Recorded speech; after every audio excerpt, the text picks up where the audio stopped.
Eccoci ancora qua, grazie per esserci, che ci seguite attentamente. Stavamo parlando di 3 livelli di progettazione e di realizzazione di impianto elettrico. Una volta scelto i livelli in base al rapporto economico dell'utente, senza fare i conti in tasca a nessuno, vi viene consegnato l'impianto elettrico. È evidente che noi abbiamo questo tipo di abitudini, dico noi nel senso che spesso mi capita di andare da dei clienti, gli lascio l'impianto elettrico con un certo target e poi lo scopro che è stato modificato. L'utente, una volta che gli viene rilasciato l'impianto elettrico con un certo target, gli viene consegnato la sua bella certificazione di conformità, l'impianto elettrico ha una targa. Non è che l'impianto elettrico non si possa modificare, nel senso togliere dei componenti, espanderlo, aggiungere un pezzo o toglierne un altro. Lo si può fare, un impianto elettrico è elastico, si può fare quello che uno vuole, naturalmente secondo una determinata norma.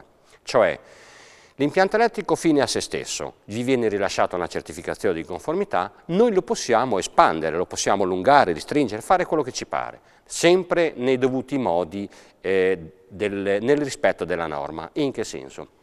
Il nostro pannello simula un appartamento tipo, l'ingresso, corridoio e stanze. Se ci facciamo caso abbiamo inserito a livello teorico delle placchette dei componenti passivi, che può essere una presa TV, un interruttore e una presa elettrica di prelevo di energia. Qui non gli abbiamo messo nulla, non c'è nulla se non un punto luce. È stato fatto di proposito, perché? Perché può capitare che all'interno di una stanza spesso e volentieri si va a creare una presa, guarda caso, proprio dove ci si va a mettere l'armadio contro, per cui quella presa che è stata realizzata in fase di ristrutturazione non serve più, dobbiamo spostarla. Si può spostare? Assolutamente sì. Naturalmente lo potete fare anche voi. In che senso? L'utente finale può farlo, può andare in un negozio, acquistare i componenti passivi, cioè i conduttori, acquistare la canalina, acquistare le prese che lo abbiamo dimostrato e crearsi un'aggiunta di un impianto elettrico. Lo può fare tranquillamente, naturalmente deve stare sempre attento che l'impianto elettrico ha una certificazione. Qualsiasi modifica viene fatta all'impianto elettrico deve essere certificato. Mi spiego meglio.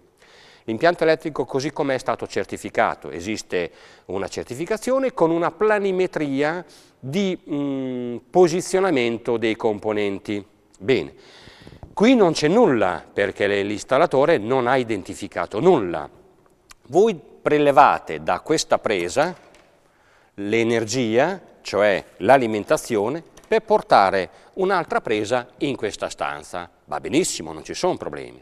Dovete prendere in considerazione, primo, si apre la presa e si controllano i conduttori all'interno, cioè la sezione, minimo 1,5 mm, se è una presa da 10 A come in questo caso. Se è una presa bipasso che ci si inserisce sia la spina piccola che la grande, probabilmente il vostro impianto è dotato di 2,5 mm². Per cui controllate la sezione dei conduttori di alimentazione e prendete gli stessi identici conduttori di sezionamento. Il passaggio che c'è tra una stanza e l'altra lo potete eseguire in 2 modi, o in cassato, cioè rompete, o in esterno, con una canalina.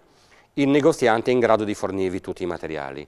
Poi comprate il tutto e arrivate in questa stanza. La potete installare. Una volta realizzato l'impianto, che viene prelevato in parallelo alla presa, che cosa avete eseguito? Voi avete apportato una modifica al vostro impianto elettrico.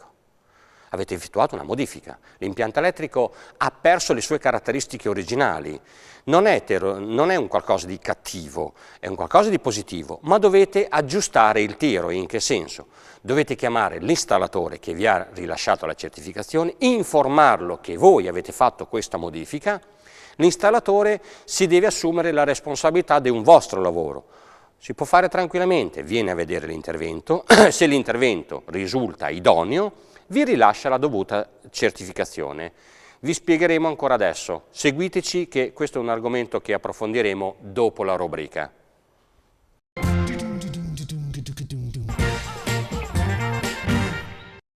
Cari amici, ben ritrovati. Oggi vi mostreremo un videoclip molto interessante. Parleremo di scienza legata all'illusionismo. Molti grandi illusionisti, non faccio nomi perché non è il mio settore, però è interessantissimo vedere la scienza elettrica legata all'illusionismo. Questo videoclip spiega molto classicamente alcuni passaggi. Naturalmente prendetelo con le pinze, però è interessante vederlo. Prego la regia. Ecco, il nostro amico mostra un'antenna radio, mi sembra di vedere, dove ci sono due capi alle sue estremità. I due capi dei conduttori di questa ricevente di un'antenna. Abbiamo due bicchieri e, se non sbaglio, un calice da cocktail. Poi sul tavolo abbiamo un anello di metallo che potrebbe essere un conduttore. Tutti i metalli sono dei conduttori, buoni o cattivi che siano. In questo caso cosa fa?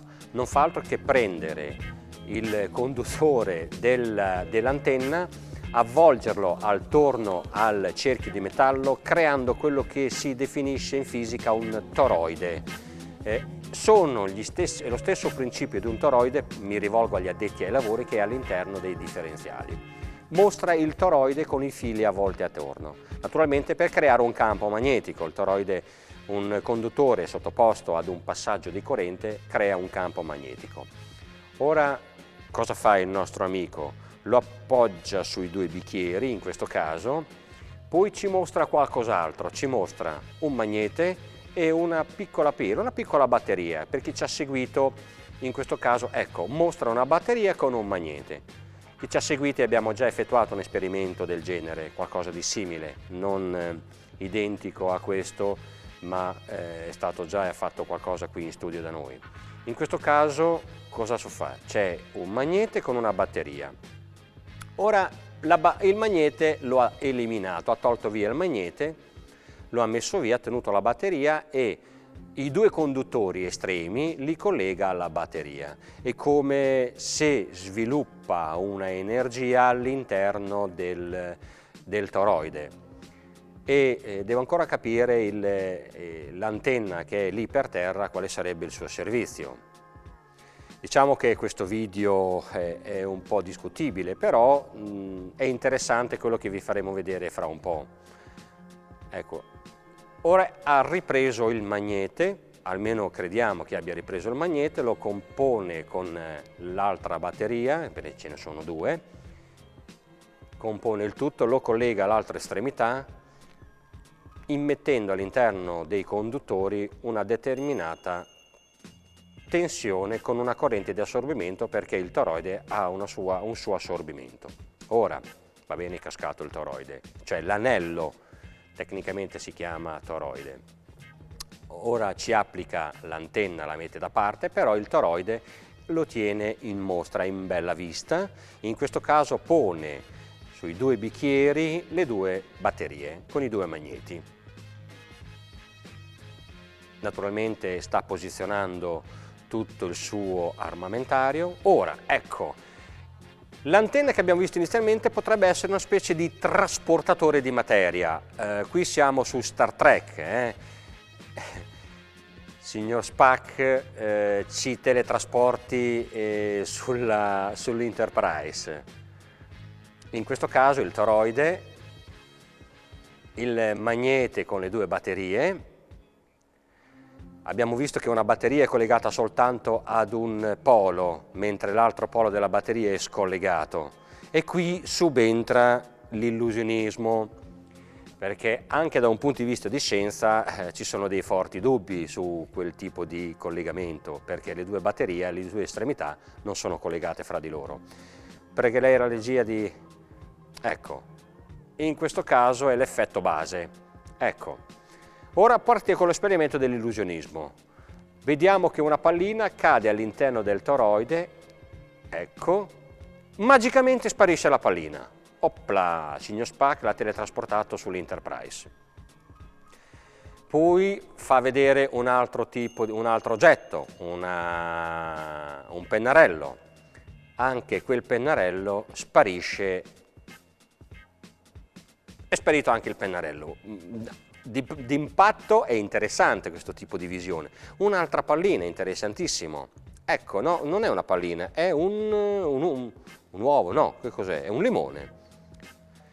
Oh, eccolo qui, tutti quei tre oggetti, è un limone, bene, il pennarello e la pallina, ce li troviamo dentro il cocktail. Meno male che non ha fatto un cocktail, altrimenti sarebbe un po' indigesto. Stessa scena, si ripete, la pallina sparisce. Questo che cos'è? È un teletrasporto, questo è interessantissimo, immette dentro una mano e per miracolo la mano esce dall'altra parte. Ma guardate signori, signor Spock ci trasferisce sull'Enterprise tutti in una volta.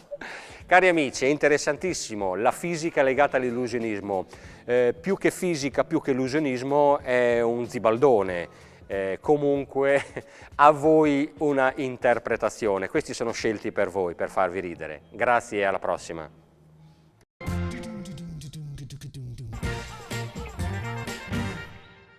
Eccoci, grazie per essere ancora qui. Stavamo dicendo, voi potete modificare l'impianto elettrico, abbiamo fatto una modifica, abbiamo aggiunto una presa in una stanza, bene. È importante che l'impianto elettrico adesso così com'è è stato modificato, chiamate il vostro installatore, lo informate di questa modifica, l'installatore viene nel vostro appartamento, fa la verifica, controlla che quello che è stato eseguito rientra nella norma e vi fa un aggiornamento alla certificazione. Naturalmente tutto questo ha un onere. In accordo con il vostro installatore cosa vi fa? Vi rilascia un aggiornamento, vi introduce questo spostamento nella certificazione e voi potete dormire sogni tranquilli. Pagate quello che c'è da pagare giustamente, il vostro installatore vi rilascia l'aggiornamento e voi siete in ordine. Questa è una cosa fondamentale. Non fatelo senza informare il vostro installatore, perché? Perché l'impianto elettrico ha una targa, ha un documento, un certificato e se le cose non vanno fatte in un certo modo, voi perdete la certificazione. Dura 10 anni, il vostro installatore è legato con voi per la certificazione di 10 anni. Se passati 9 anni e 6 mesi vi succede qualcosa, il vostro installatore trova questa presa in più, la responsabilità è tutta vostra. Bene, passiamo all'argomento fondamentale, cioè il clou, il differenziale, il dispositivo, il cuore che controlla tutto l'impianto elettrico della vostra abitazione. In questo pannello prototipo noi abbiamo inserito di proposito due dispositivi. Un dispositivo, sono entrambi dispositivi differenziali, però entrambi hanno due caratteristiche tecniche, elettriche ed elettroniche specifiche. Sono entrambi, ripeto, differenziali, ma con due servizi completamente diversi. Bene, vorrei precisare un particolare, fare un po' di storia. Che cos'è la parola differenziale? Differenziale non è quello che si trova nella macchina, si chiama differenziale perché precedentemente ci fu negli anni '80 una nota ditta che produce apparati elettrici, componenti elettrici, per non fare nessun nome, che fu la prima ditta a produrre questo dispositivo e per farlo conoscere a tutti gli utenti gli diede il nome di salvavita, dove tutti comunemente noi conosciamo come salvavita, per cui se sentite dire la parola differenziale uguale salvavita. Non è vero, assolutamente no. Differenziale uguale salvavita, sbagliato. Questo non vi salva la vita, non è un salvavita. Il salvavita è una parola impropria. Il salvavita è una parola per far capire all'utente finale che stiamo parlando di un dispositivo di protezione. Che sia chiaro, parliamo di un dispositivo di protezione. Questo non vi salva la vita, ok? Perché è un dispositivo elettronico intelligente che però deve essere accoppiato ad un qualcos'altro perché lui possa funzionare. Deve essere accoppiato ad un impianto di terra. Io mi permetto di dire che se sentite parlare di messa a terra, per me è un gergo improprio, me ne assumo le responsabilità. Non esiste nessuna messa a terra, la parola messa a terra è la messa della domenica mattina che noi andiamo a vedere il nostro prete. Messa a terra è una parola impropria, sbagliata, si chiama impianto di dispersione. Per cui chiunque sente parlare, hai messo la messa a terra? Dico, la messa nella terra non ci va, è un impianto di dispersione. Per cui perché un impianto di dispersione? E qui entra in gioco la parola differenziale. Per spiegare in modo semplice, la parola lo dice stesso, differenziale, cioè fa la differenza di un qualche cosa. Di che cosa? Immaginiamo che io devo dare una determinata energia all'impianto elettrico. Il dispositivo ha le sue caratteristiche originali. Parliamo di 10 A, 15 A, 20 A. È un potere nominale, okay? Una corrente nominale.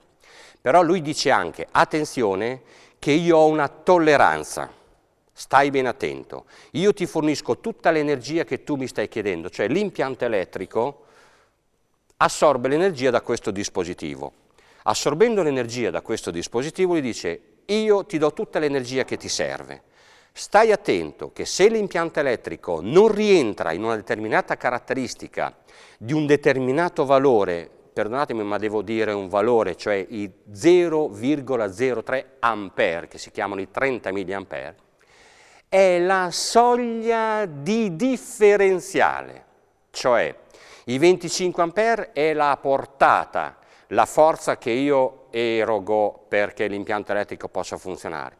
Ma l'impianto elettrico deve avere un equilibrio tale che non deve disperdere tramite l'impianto di dispersione comunemente messa a terra, parola impropria, che non deve superare questa differenza. Ok, facciamo un esempio ancora più pratico per farvi capire. Se io do in prestito 10 euro ad un amico, sparisce l'amico i soldi, però gli posso dire, senti, io ti do 10 euro, ma ti permetto di restituirmi 9,70 euro, 30 centesimi te li offro io. Se però tu me ne restituisci 9,60 euro, io non te li presto più. L'impianto elettrico, superato quella soglia di differenza, salta. Questo si chiama differenziale. Io quello che ti do me lo devi restituire. Una volta che me lo restituisci ti do una soglia di 30 mA, cioè 0,03. Superata questa soglia di differenza, l'impianto elettrico salta, cioè il dispositivo entra in protezione e salta. Per cui l'impianto elettrico si spegne. Ma non si è spento o è successo un cortocircuito? No. Vuol dire che l'impianto elettrico dei componenti attivi, uno dei componenti attivi è entrato in dispersione, cioè crea una perdita di corrente verso massa, cioè verso il sistema di dispersione. Ecco perché si chiama differenziale. Il classico salvavita, parola salvavita, non vi salva la vita perché se voi non avete un impianto di dispersione, un impianto di terra, questo dispositivo non salta. Mi dicono dalla regia che il tempo è danaro, nel senso che andiamo veloce. Dov'è la differenza tra i due dispositivi? Questo dispositivo si chiama un dispositivo restart, è un dispositivo che si riarma da solo rispetto a quest'altro dispositivo. Simuliamo leggermente un guasto. Il dispositivo entra in protezione, in questo caso si è spento sia la lampada che le due spie. Ora lui effettua un check-up dell'impianto elettrico, controlla tutte le parti attive per vedere se non c'è questa famosa dispersione, fa lui un calcolo, è un dispositivo intelligente che fa lui un calcolo in automatico. Per cui quando la signora Maria tutto un tratto sparisce l'impianto elettrico, sparisce la luce, sparisce l'energia, sparisce tutto, si stacca quello che si vuol dire l'impianto elettrico, si perde in quel momento. Con un dispositivo del genere lui si riarma in automatico, dopo un certo tipo lui effettua tranquillamente un check-up dell'impianto e va a cercare se l'impianto elettrico è saltato per un'anomalia, per un fulmine, per una scarica atmosferica, per qualsiasi cosa. E in questo caso lui si riarma in automatico rispetto a quest'altro dispositivo, che questo dispositivo è un dispositivo sempre differenziale. Usiamo la parola salvavita, ma tenete ben presente che non salva la vita a nessuno. Questo è un dispositivo differenziale, ha le stesse identiche caratteristiche di questo dispositivo, però ecco, si è riarmato da solo. si è riarmato, per cui avere questo dispositivo all'interno dell'abitazione, quando si è in ferie, che vengono quei fulmini d'estate, lui si riarma e protegge il nostro frigo con tutto il suo contenuto, perché spesso quando torniamo a casa troviamo la luce saltata e il frigo, addio, dobbiamo cambiare tutto, buttare via tutto il frigo e il suo contenuto. Questo dispositivo è quello che noi abbiamo tutti in casa, ma se salta questo non si riarma da solo.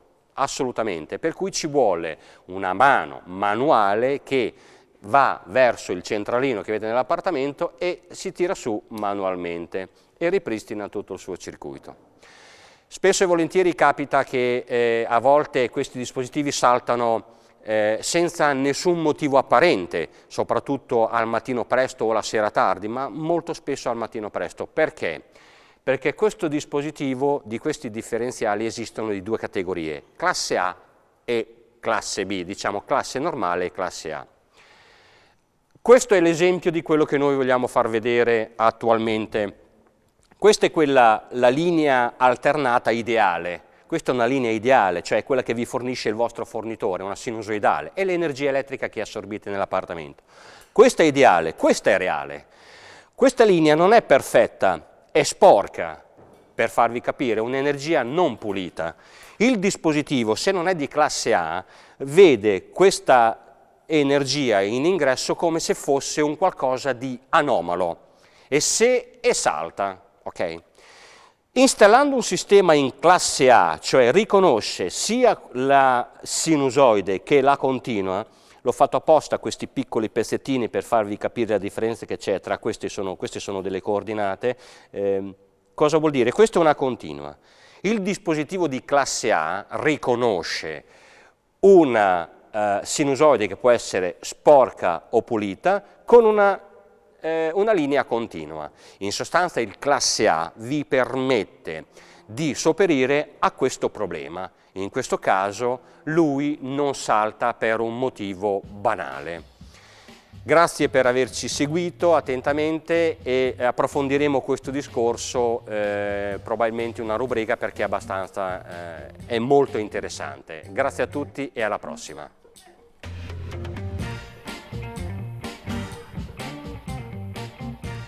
E allora grazie a Giuseppe Valentino, soprattutto grazie a tutti voi che anche in questa 12ª settimana siete stati in mia compagnia qui a Diffusion. Non mi rimane che ricordarvi che ci potete seguire sulla nostra pagina Facebook, ci potete seguire sul nostro canale YouTube, quello di DTV, poi ovviamente qui sul canale 90 del Digitale Terrestre e in diretta streaming sul nostro sito www.di-tv.net.